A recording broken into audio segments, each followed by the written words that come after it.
ગુજરાતની સહકારી બેંકો ઉપર સાયબર એટેક થયો છે અને સમાચારો મુજબ 5,000 કરોડથી વધારે વ્યવહારો જે છે એ અટકી ગયા છે. ગુજરાત સ્ટેટ કોઓપરેટિવ બેંક હોય કે એની સાથે સંકળાયેલી 150થી વધારે અર્બન બેંકો હોય કે જિલ્લા બેંકો હોય, તેના ખાતેદારો, ખેડૂતો, મહિલાઓ અને યુવાનો કે જે લોકો પોતે PhonePe, Google pay, RTGS, IMPS જેવી સેવાઓ વાપરીને, યુપીઆઈ જેવી સેવાઓ વાપરીને ડિજિટલ ઇન્ડિયાના સપનાને સાકાર કરી રહ્યા હોય, તેઓ છેલ્લા 3 દિવસથી પરેશાન થઈ રહ્યા છે અને હજી સુધી બેંકોના સત્તાધીશો કોઈ પણ પ્રકારનો ખુલાસો કરતા નથી. ગ્રાહકો બેંકોમાં જાય છે તો સંતોષકારક જવાબ નથી મળતો. સૂત્રોના જણાવ્યા મુજબ આ સોફ્ટવેર છે એ 3 ગણી ઊંચી કિંમતે વસાવવામાં આવેલા છે અને આ સોફ્ટવેરના પેટા કોન્ટ્રાક્ટો જે છે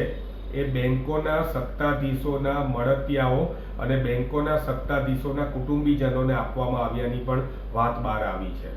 ગુજરાત પ્રદેશ કોંગ્રેસ સમિતિ માગણી કરે છે ગુજરાત સરકાર પાસે કે ગુજરાત સરકાર સત્વરે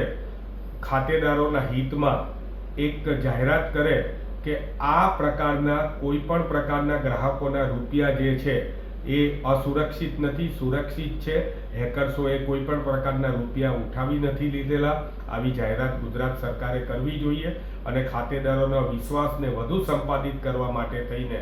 નાણામંત્રી નિર્મલાબેન અને નાણાં વિભાગ અને રિઝર્વ બેન્કે પણ તાત્કાલિક રસ લઈને આ બાબતે ઘટતું કરવું જોઈએ અને જે સોફ્ટવેર કંપની અથવા તો જે લોકો પેટા કોન્ટ્રાક્ટ ચલાવનારા આ બાબત માટે જવાબદાર છે તેમને